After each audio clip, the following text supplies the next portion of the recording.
Welcome to this special edition of Raiders Roundtable from Raiders headquarters, brought to you by America First Credit Union. I'm JT, and we got the schedule. The schedule release show back in headquarters. We got great guests, a big show lined up. Appreciate everybody watching, listening on Raider Nation Radio and on Raiders.com and the YouTube channel. And, man, I'm excited. Every time I get in this building and I'm able to break down a schedule this time of year, it's optimism, and, boy, I've been waiting for this for a while, so will you, and the schedule is out. You saw it last night. The Raiders did an incredible job with their schedule release video, throwing a couple of punches, which I like overall. I thought it was fantastic. A lot of people saw that around the league. Great job by Silver and Black Productions with everything they do. And now, Raider Nation, you got the schedule, and I'm big on this because I said when you get the schedule, this is when you start booking trips. You start booking road trips. You find the city you want to. Maybe it's the city closest to you. If you're not living in Vegas and Oakland in the Bay Area, you got to come to Vegas. If you're a Raider fan from L.A. and Oakland, you find the games, the hotels, the tickets, you get here. And for the season ticket holders, to the fans who can only go to maybe one game a year, and you're traveling, this is your schedule. Embrace it, and we'd like to get your opinions on this as we go forward. Now, throughout my career with the Silver and Black, I've been a complainer with the schedule. I've been hard on the schedule. I was taught how to read it when I came to the team in '98, the bye week, road, traveling. Raiders always had big miles because they were traveling from Oakland all the way back east. Strength of schedule is really important. Cold weather games, dome games, when are you home back-to-back, and especially the bye week. I love this schedule. I do. Last year I went nuts. I went nuts because we didn't get home games on Monday Night Football until they gave us Atlanta at the end of the year. And I said, you got to be kidding me. Who wants Atlanta? There's no natural rivalry there. It's at the end of the year. They could flex out of it. I went nuts last year when the schedule came out. I didn't like it at all. I'm sick and tired of opening up on the road in L.A. and ending in L.A. I wanted to see something unique. And I didn't want to see a lot of international travel. I think the Raiders will do that in the future, but clean slate, playing here, not going to Brazil and going to Dublin and playing in Munich, which could have happened with the Colts. I love this schedule. Excuses die, the record stands. You play this schedule, and you play it hard, and you don't care where you're playing and when it is on the schedule. Just knock it down one after another. So I think Raider Nation looks at the schedule, and they say, I'm good with it. We got 2 Monday night home games, which are massive. The games on the road are really important. We open up with 2 out of 3 on the road in hostile environments. Remember, this isn't the Patriots of Tom Brady, now minority owner of the team. This is the new-look Patriots, and then you got to go back to the nation's capital pretty quickly after that on a short week. It's not perfect, but I think Raider Nation, with the additions of Ashton Genty, Brock Bowers last year, Geno Smith coming to this franchise, and most importantly, John Spytek and his staff and Pete Carroll are looking at this differently. Pete Carroll wants the greatest schedule. Pete Carroll wants to go undefeated. That's who he is. So everybody who we look at and talk to about this schedule is ready to play it. And we want your impact, and we want you to tell us what you think on all social media outlets of the Raiders here. My quick analysis on this as we open up. When I look at the travel, fine with it. I love the bye week. The bye week is right where it needs to be, right in the middle of the schedule on the earlier side. Perfect time for a bye week. But what I love most about it is we have 2 marquee games at home. If you're a home season ticket holder, and I am, and you pay for these tickets, you want big games. You get the Dallas Cowboys coming in, which will probably be the most demanding game the Raiders have had in regards to just fandom and fans from the opposition and Raider Nation wanting to get in the building for that. And the Raiders open up at home September 15th against the Chargers, where they've been okay against the Chargers in Las Vegas, and they struggled at SoFi. You knew you were going to get a division game at home or on the road early, and you get one at home instead of on the road. This is very important to me because remember last year's and in years past, you open up with 2 on the road, then you come home week 3 for a home opener. I didn't want to see that again either. Didn't want to wait for the season to get 2 games under your belt and then come home for the home opener. The home opener is still going to be exciting, But the Raiders could come off this beating New England, Josh McDaniels, and that whole regime over there, which is a bunch of new coaches, and they're going to be vastly improved. But to get a win on the road and make a statement on the road in Foxborough and come home and have an extra day for Monday Night Football and the opportunity to open up the season undefeated 2-0, that's how you get off to the races. That's how you have a great season. No matter who's on that schedule week one, you got to beat them. Home or on the road. And the Raiders are playing teams that they had a better record with. And the Raiders didn't have a good year last year when they lost 10 in a row. I talked to a gentleman today involved with the league and said another break for the Raiders is they play a last-place schedule. And when the league went from 16 games to 17 games, the 17th game on a last-place schedule means you play a last-place team. The 17th game on a first-place schedule like Kansas City, they have to play another first-place team. That's a break for the Raiders. Raiders don't want to be in last place anymore in the division, but this year they have to feast on it. This year they have to take advantage of no international travel, a good schedule, a last-place record, and a first-place coach in Pete Carroll, and win out with the schedule. Look at the games that are 50-50 games, in your opinion, and go win those games. And everything can change dramatically. So I like the beginning of the schedule. It's not going to be easy. I mean, New England hasn't been good for a little bit, but they're the last great dynasty that this team is, that this league has seen, with all due respect to Kansas City and the run they went on. The Washington Commander game is interesting to me. Most of the fans that I talk to from the Black Hole, the great fans, want to go to that game. You might want to go to Houston. You might want to go to another game. I don't know where you live or where your schedule permits, but I know a lot of Raider Nation is circling the Commanders game. It's just a good place to go. East Coast, a lot of people can drive there, get there. That looks like an unbelievable game. September 28th, the Bears at home here. They got a new coach. Remember, a lot of people thought Ben Johnson would be in this building. I think it was an upgrade with Pete Carroll. That's a storyline. And one of the storylines I'm going to get to here on radio and on YouTube today is there's a lot of storylines involving Pete Carroll. Why do you think they gave the Raiders Monday night for their home opener against Jim Harbaugh versus Pete Carroll? Right there. Pete Carroll's impact in this building. We move on to the Colts and the Titans. At the Colts, an indoor dome team. The Raiders got to feel confident they can win that game. And then Tennessee at home is a game the Raiders have to win. This team had the number one pick in the draft for a reason. They were the worst team in football. You got to win that game, and you got to win that game at home. And then at Kansas City, which is a road game, which shouldn't be a weather-related game. Going to Kansas City throughout my career, playing them in October, mid-October, you could get some rain.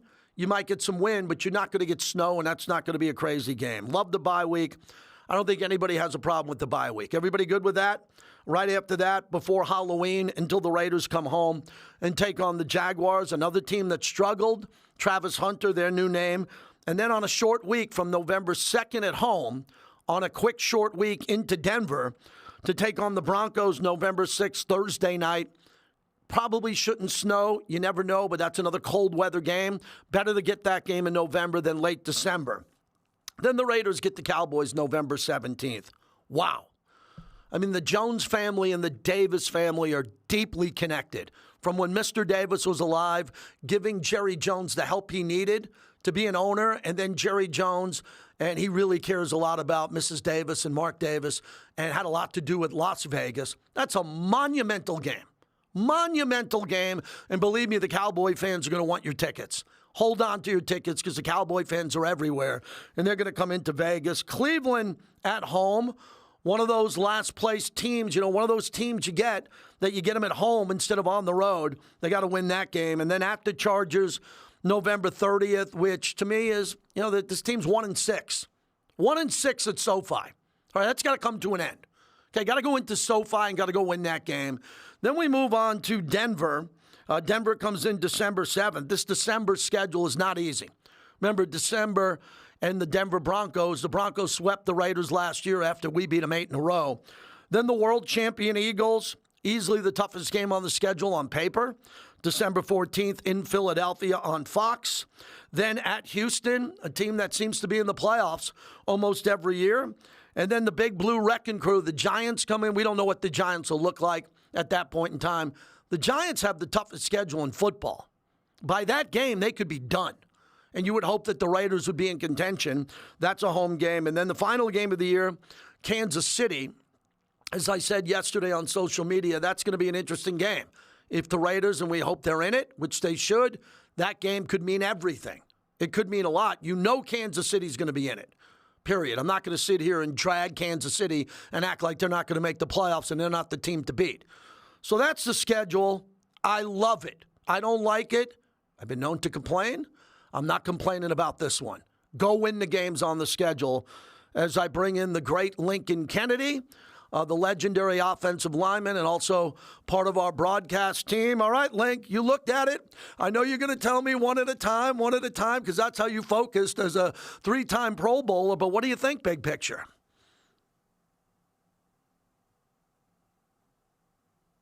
Actually, I need to check my mic. Sorry about that, JT. No I'm impressed with the schedule. Here's the thing. This is probably the first time in a long time that when I look at this schedule, the two games I always pay attention to, no matter the opponent, is when do we play Denver and Denver, when do we play Kansas City and Kansas City, as you referenced. The fact that we get New England out of the way early rather than late, I thought they, as you mentioned, the schedule makers did us a favor. And so it also goes back to the opportunity to defend home field. I've been adamant, as well as you and your mediums, about the Raiders need to do better at home to really make Allegiant Stadium a home field advantage. And that's what they need to get to. And they can do that by the schedule. So every season, not only, fans like you and I anticipate the season starting to see what the Raiders are going to be made of, but more importantly, when you see the schedule after the draft, there's a high level of optimism. All right, let's jump into the Denver Broncos. 2 games, obviously, and you look at this. The Raiders won 8 in a row at one point. They got swept last year. It was about Sean Payton and Bo Nix. They went out. They want to run the ball. We'll get to the Chargers later. They're beefing up their line and their running game. It comes down to Bo Nix now, still a young player who's farther ahead than I thought he would be, Lincoln. I give him a lot of respect. He's a really good player early in his career here, and I think the Raiders are going to have their hands full with him, but he's beatable. JT, when I covered that young man at Oregon, I thought that he was well mature in his status at Oregon. He played more games than any veteran quarterback on the collegiate level, comes up to the next level. And I said it all along, while the Raiders are riding high, their 4-year win streak against the Broncos, one day the Broncos are going to figure it out. And Sean Payton has been able to figure it out. Now, they already know notorious with a stingy defense, but their offense has gotten prolifically better. And it's going to be a big challenge. Look, the Raiders are right now at the bottom of the division looking up. They have to look up at the Broncos. They have to look up at the Chargers because they haven't been able to take care of business. So I'm hoping that they can find a way to turn it around. Some things that you might want to bank on when it comes to Bo Nix is probably a sophomore slump, if you will. You've heard that phrase thrown around to quarterbacks in their second year. Once defensive coordinators get an opportunity to study the film and study some of his tendencies and sort of grade or create a game plan against that type of quarterback, then they don't have as much success as they do a lot of times when they're successful in their rookie year. Lincoln Kennedy is our guest as we break down the schedule. We go to Kansas City, and look, Kansas City's schedule is brutal. They're in the Super Bowl every year. They're winning this division quite easily, so they're playing a first-place schedule. And I can't believe I'm about to say it. To me, I don't even look at that last game. I'm not even thinking about that because with the expanded schedule, one of the two teams might be out of it. It'd be fortunate if both teams were still in it, but we got all year to talk about it. We get them before the bye week. And I wanted to ask you that as a great former player. When you know the bye week's on the horizon, you're playing the conference champs, you know you're going to get a little break after that and go home and see family. Where that game sits for the Raiders, October 19th, shouldn't be a cold weather game. And the Raiders have played Kansas City as tough as any team in the NFL. Well, it's a great opportunity for the Raiders to get over that hump. Look, last season was disappointing, especially the game in Kansas City when you losing the way the Raiders did in that fashion. But this is an opportunity to go all out and give all full effort because you know you're going to have a week behind it and some extra time to rest. So the Raiders have got to find a game plan. And it's one of the things that we talked about and one of the things that we looked at last year when I went through my recap of the season. Don't give Kansas City the ball last. They cannot have the ball to last in the fourth quarter. They cannot have it because they find a way to either tie it up and win it, and then anything can happen in overtime. Even with the new rules of overtime, everybody gets a chance to touch the ball. But with that being said, the Raiders have got to be more physical, and more importantly, they've got to find a way to keep the ball away from that offense. There have been more and more offenses I've seen, JT, over the years that have gotten more and more prolific in the passing game. And what's the way that you kind of slow that down? One, you keep the ball away with a great running game, time possession game, and more importantly, you find a way to get to the quarterback and harass them. Now, the Raiders can do that with their blitz packages and their pass rushers, but you don't want to have Kansas City have the ball in the end. Lincoln, as we move on to the Chargers, there's not many coaches in this league that can take an elite passer, and he is elite in Justin Herbert, and take the ball out of his hand and build the running game. And I am very impressed with what the Chargers did in the draft, what they did last year with Alt on the offensive line. Jim Harbaugh is telling Pete Carroll he wants to run the ball. And Pete Carroll countered with Ashton Genty. So I love this going forward here, because if Herbert's throwing all the time, I think if he gets hot, you're going to lose to Herbert no matter who he's playing. And Harbaugh is saying, no. We're going to run it. We're going to win the game in the trenches. And I think the Raiders are starting to do that also. Well, this is my type of football, as you know, JT. I love it. When you see that power game, when you go downhill, you're attacking people rather than backing up, catching people, and trying to throw the ball. So I'm a big fan of the running game, and I'm a big fan of both what these programs have done, the Raiders and the Chargers. Look, the Chargers, swept the Raiders last year, and they seem to have their mojo going for them with this running game and their coach Harbaugh. And they've got some things that the Raiders are looking up at, just like the Chiefs, just like the Broncos. So it should be a good test for the Raiders. I think the biggest game on the road all year is Jaden Daniels in the nation's capital. You've played there before. They're going to have a new stadium in a couple of years, going to look out at the Capitol and the mall. It's going to be amazing as that ownership has really turned it around there. And Lincoln, they're in the same position that the Raiders were in, that they're in now. Raiders are a 4-win team. They were 4 wins last year and went to the conference championship game. If you look at the blueprint of what the Raiders want to do, it's the Washington Commanders of last year. I can't wait for this game. I think it's a marquee game. We get to see Jaden Daniels. Jaden Daniels has been very creative in his rookie year, what he was able to do in leading that team to the playoffs. So, he'll come high. It's another one, just like Bo Nix, I made the reference earlier, hoping for a little bit of a sophomore slump to slow that guy down. But the thing is that Jaden Daniels is I appreciate the improvisation that he shows in his offense. More importantly, I appreciate the belief that the veterans that surround him, from his offensive line, his receivers, and his running backs, they all show him. So this is going to be a big test for the Raiders when they go back east. The Bears come into Las Vegas. This has got to be a win. I'm sorry. They got a new head coach in Ben Johnson. They completely flipped their offensive line, which I know you respect. They want to run the ball. No doubt about it. I think that Caleb Williams is going to be an elite player, former Heisman Trophy winner, but you got to get him early in his career. This team was a mess last year. They couldn't pass the ball. They struggled a lot. And the Bears, I thought, had a pretty good offseason and the draft here, but clearly I think you'd agree, a winnable game at home. Well, it should be. But here's the thing. We can't take anything for granted for what we've seen over the last couple of years, right? But with that being said, when you look at Caleb Williams and the Chicago Bears, he was surrounded by talent last year. Offensive on paper, just couldn't make it come to fruition, couldn't bring it together. This year might be different for him, who knows? But they did pay attention to that offensive line. They are going to take some pressure off them running ball. And look, I think it's great that we're starting to see a resurgence in the NFL of running the football. I don't know what cloud came over the sun, blocked the sun for when people start devaluing the running back position and not paying attention to their offensive line. But I think you see the product that has happened for a lot of the teams, including the Raiders, that paid attention to their offensive line, created their running game, and are working on it still. That's what the future is. That's what football is. We've seen it all along in the postseason. You've got a good running game. You've got success.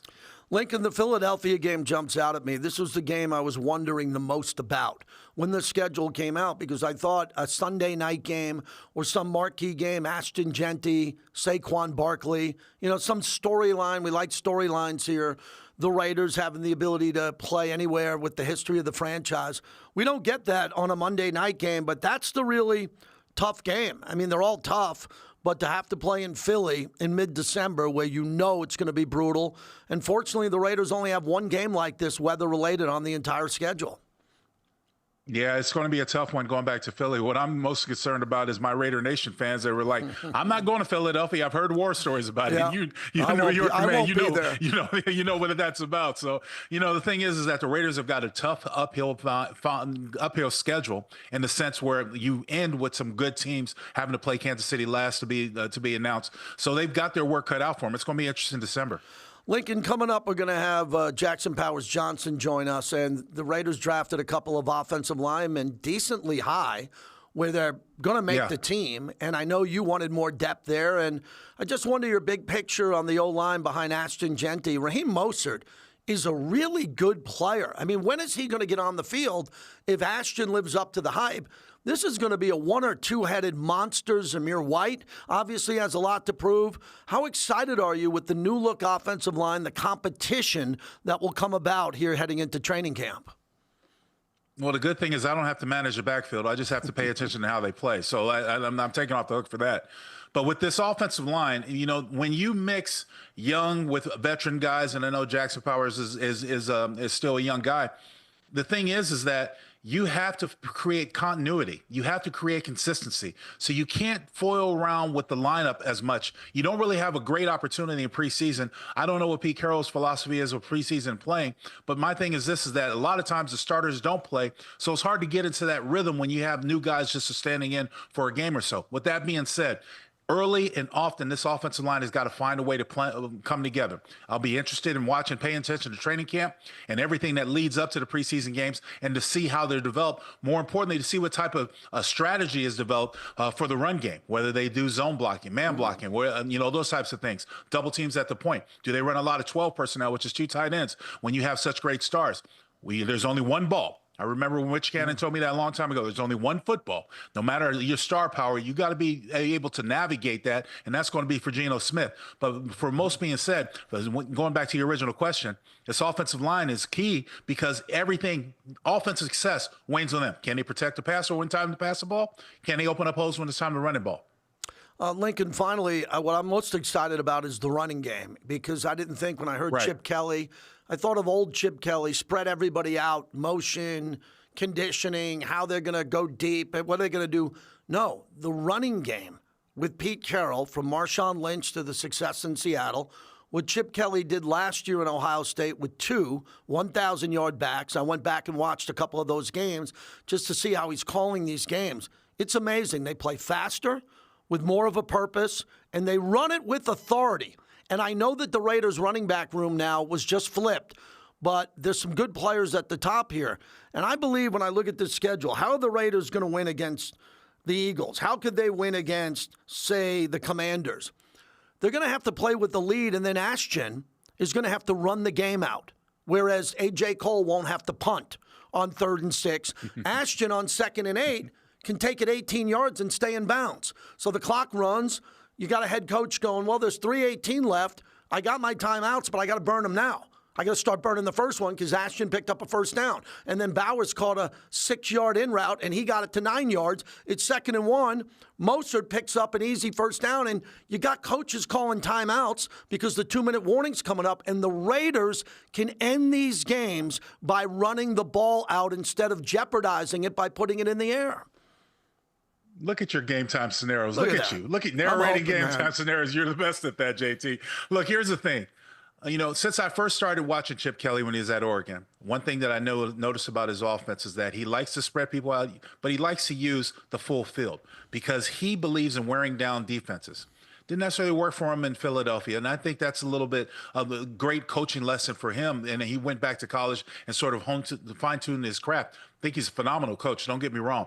But this guy, when he comes back to the NFL, I think you're going to see a little bit of that in the early days, is being able to spread people out, use sideline to sideline, use your variable weapons as he did at Oregon, but more importantly, get downhill and run the ball directly at the offensive line. At the line of scrimmage. And that really bodes well for me because whether it's an extended run, trying to get outside, which the Raiders have struggled with in the past. I've told you this. We talked about this. The Raiders have had issues with blocking tight ends, and when you're not able to secure that edge, it's really hard to get those outside runs. So then you have coaches try to get creative with their tunnel screens, their bubble screens, things like that, which I call like extended runs to the perimeter. With that being said, now you've got the ability, or hopefully you have the ability, to run downhill. And look, much to what you're talking about as far as scenarios go, I'm waiting to see the Raiders struggled in short yardage and goal line last year. Yes. I'm waiting to see improvement of that because that determines and that dictates a lot of their game plans, in my opinion. Lincoln, thanks for doing this. For those who are watching, not listening, that outfit, I was on the cruise with you. Did you pick that up in Cabo, Mazatlan? What is going on there? I love it. Bro, you know me, sun's out, guns out. I'm here to stay. I'm not going anywhere. That was not bought in the States. That looked like it was bought somewhere south of the border or somewhere, in Polynesian Thailand. Empire is there, too, part of the Raider Nation. It's all good, brother. Absolutely. I'll see you soon. Thanks for doing this. You got it, man. How good is Lincoln Kennedy? We get him on the schedule release. I think he's really optimistic. How could you not be? Look at the schedule. I don't see or hear any complaining about it. Go play the game. When we come back, Jackson Powers Johnson coming right from practice. This will be interesting. JPJ joins us on our schedule release show. Raiders Roundtable continues.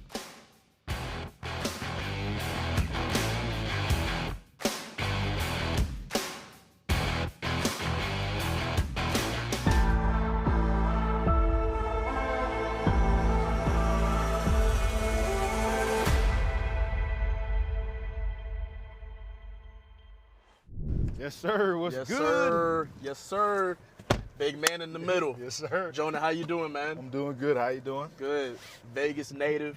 Yes, sir. Boomer Sooner, you feel me? Yes, sir. Oh, yeah. Nice little interior, we know. Some Ariana Grande. Oh, yeah. That was just playing when I got in, you know. I rock with Ariana a little bit, but, it is what it is. But you ready to go? Oh, yeah. Are you ready to go? I'm ready to go. Let's Let's go. get it.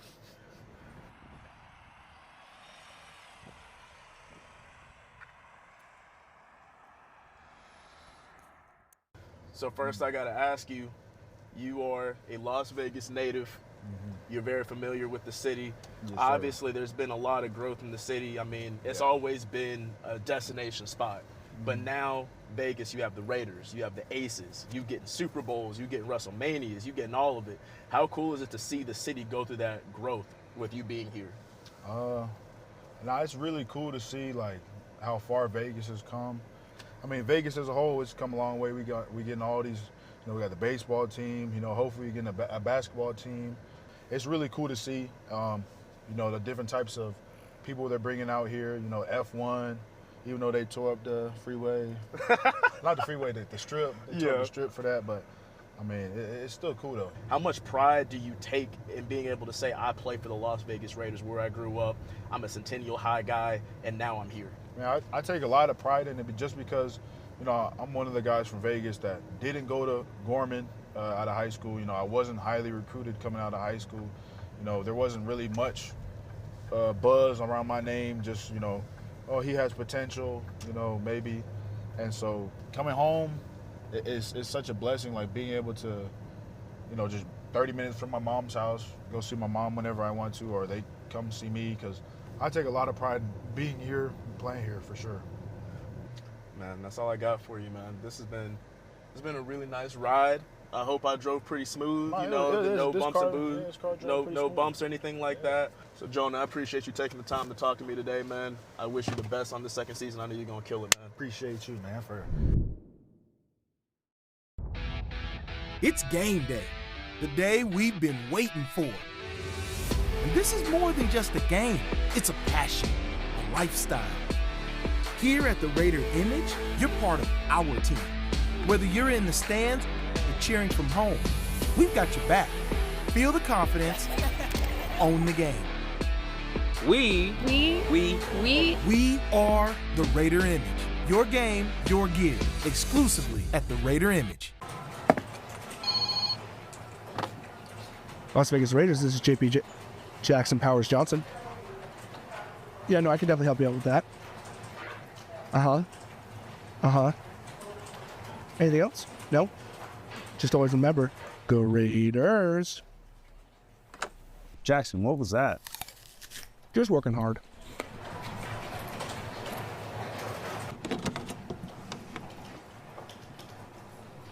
It's good, but let's have a closer look. Yeah, let's have a close look.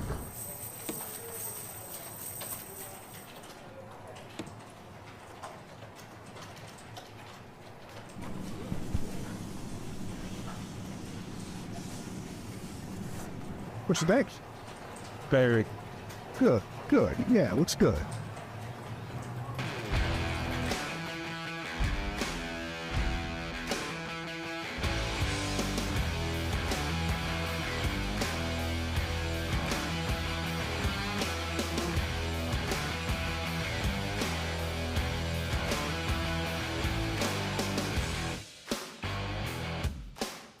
All right, welcome back. Our special edition of Raiders Roundtable, the schedule release.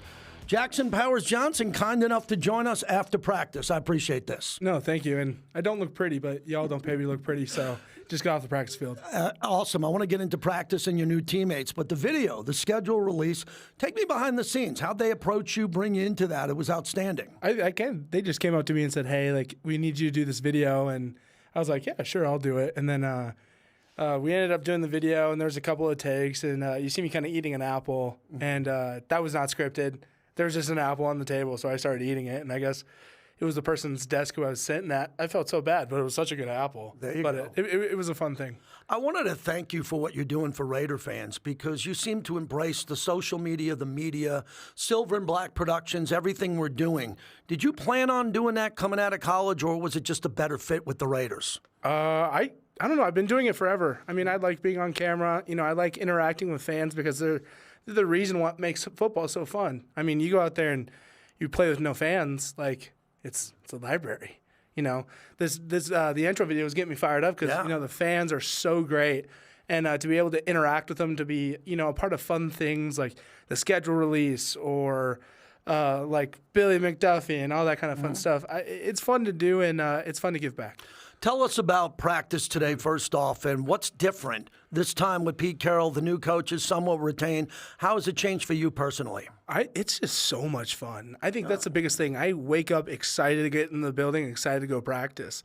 Just the vibes are high. Everybody's having so much fun. Everyone's flying around.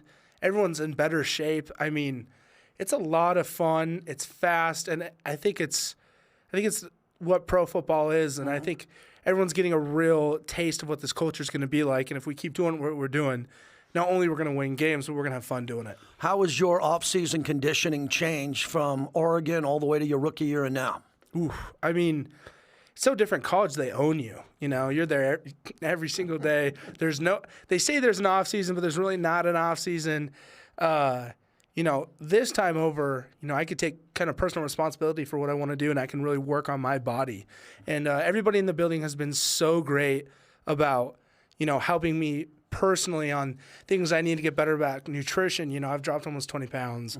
You know, I've been working out with Max every day. Like, being able to work on the things that are going to make me better instead of being kind of in college where it's a full program for everybody. Right.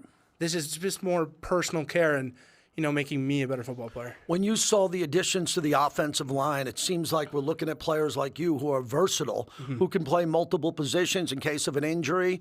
Your position at center, what you were able to do before that. Tell us about the room now with these offensive linemen, undrafted free agent, all looking to compete under Pete Carroll. I think everybody's all the rookies are having so much fun. They're doing great. I mean, it's been so fun to meet them. You know, I had them over at my house, kind of giving the rundown of kind of what rookie year kind of looks like, kind of the little things I need to do, you know, get certain snacks for people. And I think the vet's been doing such a great job. But Colton Miller's doing such an amazing job. Alex Kappa, Thayer Mumford, Jordan Meredith. All those guys are helping the rookies out so much, and it's kind of cool to be on the other side of this year and be able to kind of mentor the rookies a little bit, even though most of them are kind of older than me. But no, they've been great, and what they're going to add to this room is a lot of youth, a lot of energy and fun, and they're awesome. I'm excited they're here. I saw when you greeted Ashton for the first time. That was really cool because he's walking in, he's bombarded with media. Then he sees you in the locker room. Now that you've gotten to know him, you see his size, his strength, his cutting ability. Tell the fans what he's like. Okay, so this is like, everything is true about what they're saying about this guy. I mean, he's just a ball of muscle. And like when I dapped him up and gave him a hug, like it was pure metal. His speed, his agility, how he likes to play. He plays fun. He likes to have fun. And I think that's what's going to make him so deadly. He loves to block. Like, that's a lineman's dream. He's a great guy, and he's going to have such a great year, and I'm excited to block for him. With Bastion Thornton on the outside as rookies, too, I was talking to Fred Biletnikoff about it and others who played in this game forever. To have receivers who are big and can block downfield, so you open up a hole for Ashton. He hits that hole. He beats a linebacker. You got Brock and these receivers and obviously Jacoby who are really good at blocking. This could really open up the running game for massive gains. No, for sure. I think the mentality is changing about running the ball here. And it's super exciting. And, I was just saying, like, Dante Thornton, like I've known him since I was 16 years old. I recruited him to Oregon. Wow, didn't know that. Yeah, okay. Recruited him to Oregon. We were in the same dorm freshman year, played 2 years, and then he ended up going to Tennessee, and I stayed up at Oregon. But him, all the other rookies, Betch, another one. Tell me about him. Dude, great guy. All these rookies that are being drafted, you can see a common denominator of not only are they elite football players, but they're elite humans. Wow. Like, these guys are coming in with confidence, poise, and this excited to play ball. And sometimes, I've been in a rookie class, and you get in there, and some people have confidence, and some people are like, oh, I'm in the pros. These guys are like, okay, I'm eager to learn. I'm ready to learn. I'm ready to go. And you gotta give your props to Mr. Spytek. Did an amazing job. He did. Tell us about Gino and how great is this? Oh, I love Gino. Okay. I love Gino, and I've been around a lot of great quarterbacks in my time. It makes me feel old, but I'm back to Jackson Dart years. Back in the Jackson day. Dart, Zach Wilson, Bo Nix, all those guys. But Gino's just an amazing leader. He is. How he talks to everybody, how he's around football, the knowledge of football. He's a little older, but he's got the same energy as a young gazelle, as I like to say. And he's been nothing but awesome, great, and just an amazing leader. One more follow-up with him, his ability to play faster. I've been critical of the fact, run the play that you run in Henderson. You run it great. It's a great play. Just run it because you know it's going to work. But now you got Brock and Ashton and all these players. What do you think that Gino can do at the line of scrimmage to check out of a play? We're talking Chip Kelly here. Yep. So they're going to have the play dialed in. But say the coverage is different. You get the signal. You see it. What can Gino do differently to get you in a better play? Well, he has so much experience. He's a step ahead. He's up. I like to say he has a coordinator's mind. He's getting the play, but he's looking over at the defense saying, okay, this might not be the best look. Okay, I might need to do this. And he's going to be able to look at those things and make adjustments. And the biggest thing, too, is, Coach Kelly is giving him the tools and opportunities for him to do that. Sometimes you don't see that. Sometimes you see a coordinator who's like, okay, you got this play, and you can go to this play. Now, Coach Kelly's giving, all right, here's all these tools. Yeah. Whenever you need to use them, you use them. And it's going to be very exciting. You're already seeing it in practice where Gino's going, okay, I'm seeing this. Okay, I'm going to make this look. I'm going to make this look. And everybody's just like, okay, we know what's going on. Let's go. And finally, Pete Carroll, what's changed differently with all the great players you played with in college and in the pros now? Just can you tell our fans what it's just different in the building, in the meeting room, in the lunchroom, puts the gloves on and he starts running drills? This is spectacular. Yeah, so I got to compare him to my high school coach. My high school coach, he's not as old as Pete, but my high school coach was lifting with us every day at 6 a.m. He was throwing the ball with us. He was doing everything that we were doing. And that does so well with players. Because if you see a coach who is doing it with you, who is having just as much fun doing the actual football, not being a coach, but actually doing the football with you, and that's so gains so much respect. And what Pete's doing is just so fun. We're watching this now, and look at that form. Yeah. He's having just as much fun as we are. So good. And it's just so contagious. You got to have it at the top. You got to have someone who loves football and loves playing football, and it trickles all the way down. I mean, to our assistant coaches, to our trainers, to our strength staff, everybody is having fun and working really hard. Interesting. We wanted to have you up here to talk about the schedule. I'll just leave you on rivalry games because they all mean something. You open up against Josh McDaniels. He's the offensive coordinator of New England. Vrabel's there. Then you get into this Charger game on Monday Night Football. And I started off, I was talking to you. I met your parents at the draft day luncheon, and they can get here quickly. When you looked at the schedule and you saw Monday Night Football Cowboys, Monday Night Football Chargers, and then the rivalry games, you're going to be in Philly, which isn't a natural rival, but they're the world champs. Kansas City early where the weather shouldn't be big. Give me your big picture on the schedule as a player on this team. Ooh. I mean, there's so many great games and so many great environments you get to go into. That's kind of the first thing I look at. I go, where do I get to go? Where do I get to travel? Love that. Yeah. And I think that's the thing I think about is, man, I am so grateful to have this opportunity to go into these such hostile environments.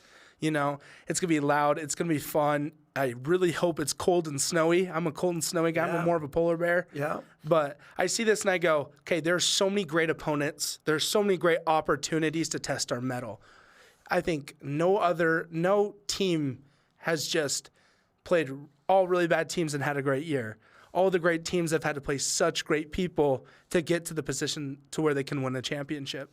And I think the schedule really sets us up well, and I think really is going to build us and test us.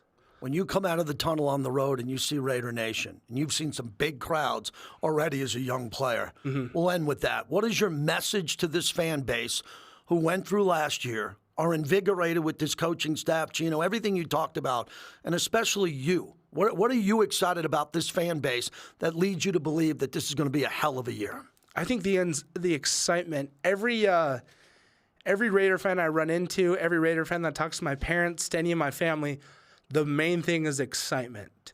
And I think we need to keep that up. The excitement you guys are going to bring, the excitement, the unwavering love for Raider Nation is amazing. And I feel like, Vegas is a hard place to play in. It's a very destination place.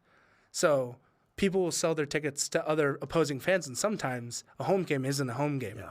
I believe every home game is going to be a home game this year. I really do. I think people are excited. I think people are fired up. And us in the building see that and know that and recognize that. And we want you to keep your seats. You're paying for season tickets. We want you to sit in there. We want to give you guys a show because you're the reason why we play football. Appreciate your time today. Of course. Thank you. Jackson Powers Johnson. How about that, Raider Nation, as we continue on our schedule release special here on Raiders Roundtable.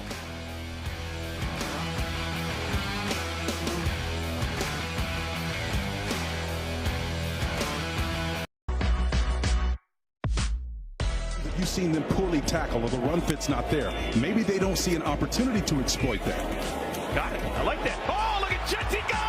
Does he have enough speed? I think he does! Touchdown, Jetty! He's unbelievable! I've run out of words. Harrison Jetty is a stud. You said it, ask and you shall receive. ISO right off the right side. He makes one guy miss in the hole and then uses the stutter step to freeze him and just puts everybody in their back hip and walks away from him. Raider Nation, welcome into another episode of Microsoft Breakdown. We have a special edition. #1 pick for our Las Vegas Raiders, Ashton Jeanty, running back. We know the holes are not going to be this big on Sunday, but what I love about this is the explosiveness, the suddenness of him getting to top speed in about 2 or 3 yards. And that's what is critical as a running back. You need to make the decision, get through the hole, second level, and downhill. Look at him outrun a cornerback and a safety. There's no way you're going to catch our guy, Ashton Jeanty. What an incredible, explosive play. I haven't seen a guy get to his top speed and with few steps. And you can see right now, effortless flow, effortless stride, and look at the poor DB, Ashton Jeanty, getting it done in the end zone. I love this next clip here. The thing that a running back has to be able to do to be successful is have his eyes and his body be able to get to the right spot at the right time. He does a great job in this clip here. Eye manipulation, has the safety going one way, bam, he bounces off that tackle, and then great cutback ability, which you have to have at the next level. Be able to be sudden, stop, go quickly, and you love the celebration. The eyes, the spin, the balance that he has on contact. Finish in the end zone and give me a little bit of dance and celebration. You love that aspect of his game. Ashton Jeanty getting it done. That's it, this episode for Microsoft Breakdown. We'll see you next time.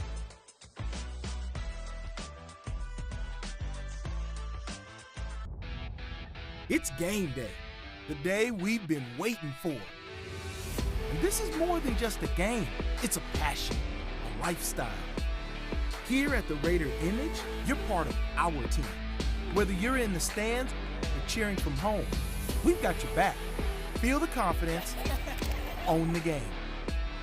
We are the Raider Image. Your game, your gear, exclusively at the Raider Image.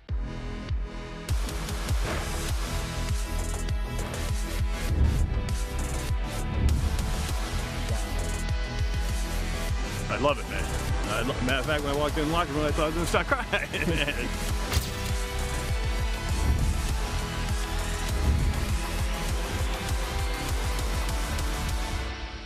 It's fantastic. It's a beautiful stadium.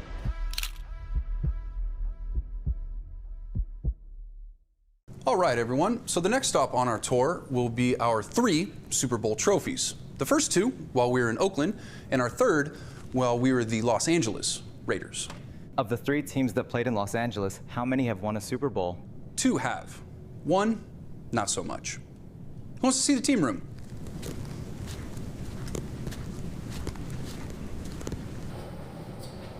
Hey, where's the flags? Grab one there. You can grab one over there, and you need a penalty flag over here. Let me see, how about here? There we go, there's one here. And how about here? There's one here. Good reaction, good reaction.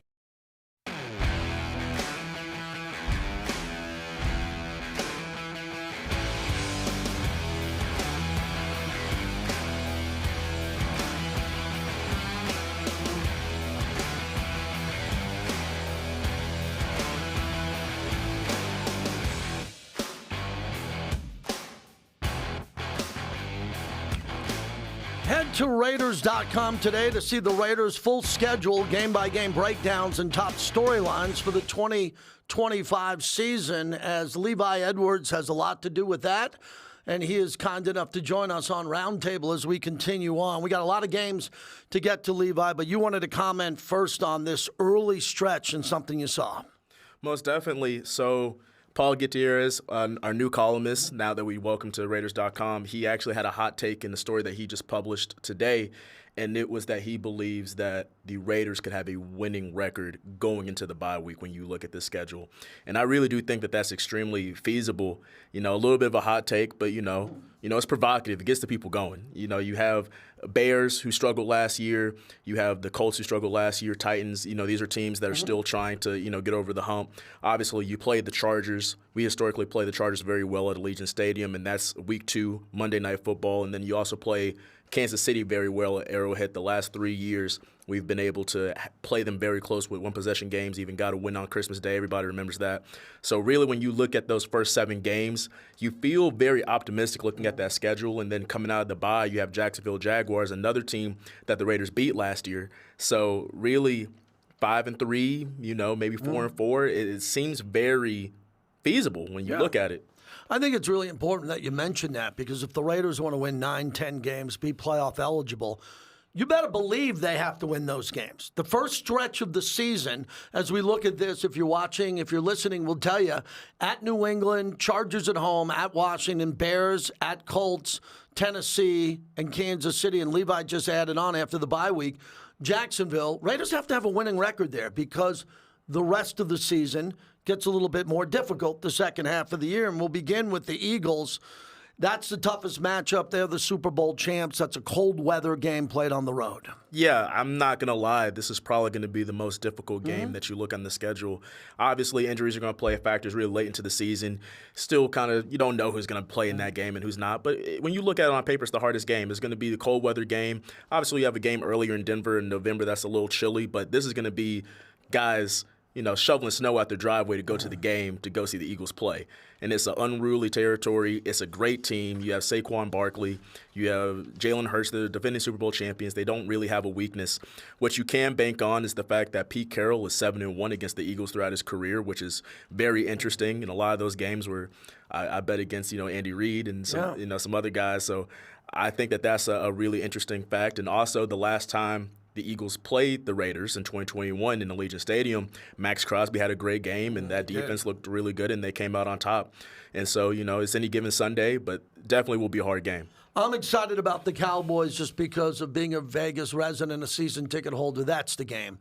Last year, we're talking about a 7-10 Cowboy team, not too far away from the Raiders in their struggles, but they end up getting Pickens. They have CeeDee Lamb. Dak is completely healthy. He's a $60 million player for what it's worth, and the offensive line is normally pretty tough, even though a couple of their legendary players are on the back end or retiring. Tell me about that game and what it's going to mean to the city of Las Vegas, and the fact that it's on Monday night. We know Cowboy fans will be here for the long weekend, and Raider Nation really needs to step up. Well, it's going to be a money game. You have two historic franchises, two teams that, you could say both America's team. Yeah. Everybody loves the Cowboys. Everybody loves the Raiders.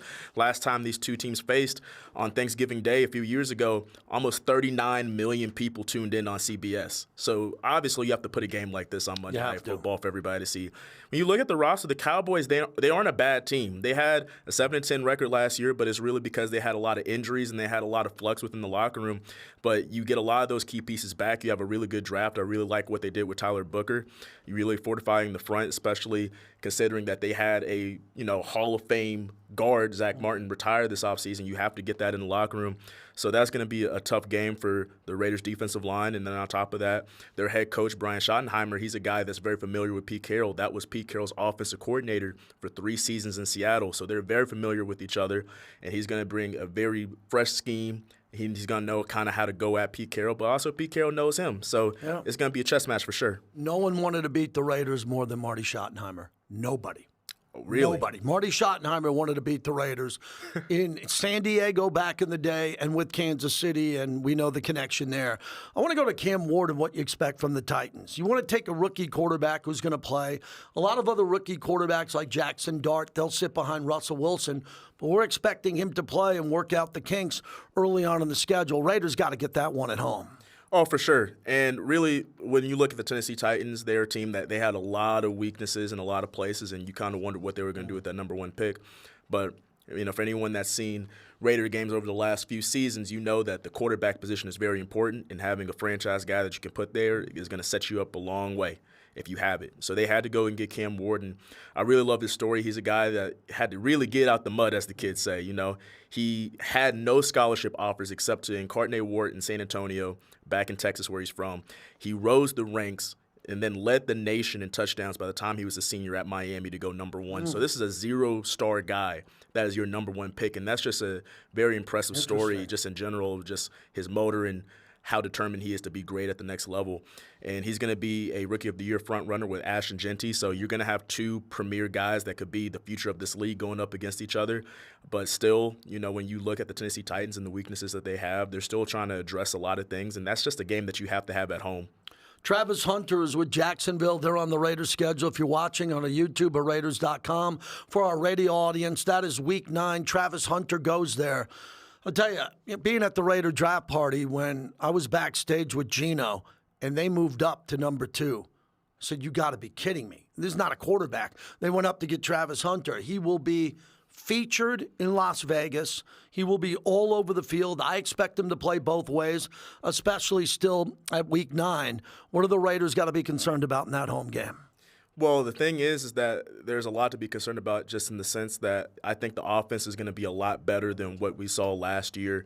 They now brought Liam Cohen to Duval, and so now I think that that's going to be a really big game factor, in the sense that last year when he was with the Bucs, he had a really great offense with the Bucs. He really got Baker Mayfield at a level we had never seen him play before. And we went to Tampa, and, I'm not going to lie, we got spanked. That's what happened when we went to Tampa Bay with the offense that he had put around that team. And so now he comes to a team where he has Trevor Lawrence, who we're still trying to figure out how good can this guy be. Sure. Is he your franchise guy? We're going to find out, because he went out and they got Travis Hunter, who's going to be a very good receiver. They have Brian Thomas. He's good. They have a couple of really good backs with Bigsby and Etienne. So they're a pretty solid team. They had a bad season, but they have a lot of pieces in place to really get going. And Travis Hunter, 2-way star. And I know that Ashton Jennings probably going to want to get his get back for the Heisman Trophy. So, this is a guy that was 30 yards away from breaking the all-time rushing record, and he still lost the Heisman because Travis Hunter was just that damn good. So,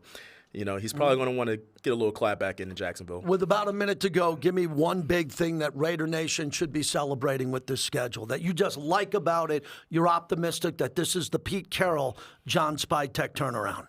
Well, I just really like that. Obviously, the roster that we have in place is loaded with competition, and you have a lot of really winnable games at the beginning.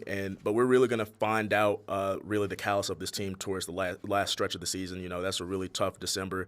But what I really do love is the fact that you only have one game where weather is a deciding factor. If you look at the stats, Geno Smith as a quarterback, he plays a lot better in warm climates, and he plays a lot better in closed dome arenas, and he's going to play in a lot of those this year. 9 home games. Cold weather not really going to be a factor until you get to Philly. So I really like that on the schedule. I see the team maximize on that. So as long as you get a good home field advantage, I think it'll be solid. Thank you for coming in, Levi. I appreciate it, JT. That's Levi Edwards. All of his content is up at Raiders.com. So this was fantastic. Hope you enjoyed this edition of the show. I am switching back to radio and my YouTube channel, JT the Brick YT. So go from Raiders, go right to my YouTube. Keep it here on all Raiders social media platforms. Want to thank everybody here behind the scenes. These are the shows you love. And you get a chance to celebrate a schedule. And this is the Raiders Turnaround with Pete Carroll, John Spidek, and the rest of this roster. A lot to be optimistic about.